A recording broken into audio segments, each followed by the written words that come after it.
Hi, I'm Carrie Johnson, and this is how to make bread.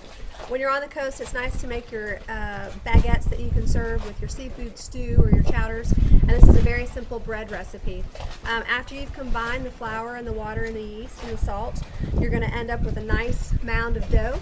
What you're looking for is transparency when you're doing the window pane test, and to do that, you basically take a little mound of dough, fold it into a ball, and then you're going to stretch each of the four corners out.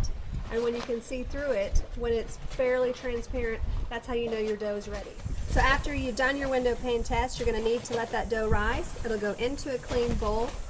Cover it with a linen napkin and let that rise for about 45 minutes to an hour until it's almost doubled in size. So after you've done that, you're going to divide your dough up into equal portions and you'll roll it into baguettes. And you can roll them into balls or individual rolls, whatever you need for your bread. You start off by forming it into a rectangular shape, and then you're going to start off at one corner and roll it up onto itself halfway through, and then roll the whole thing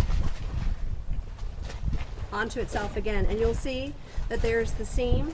That seam is the seam that goes down when you're ready to bake it. And once you've got your baguettes, it needs to rise again, and it goes onto a linen napkin lined sheet, and you'll let that rise for about 45 minutes.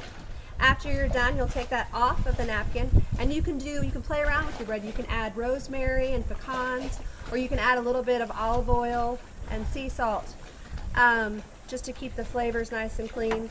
A little sprinkle of sea salt over the top.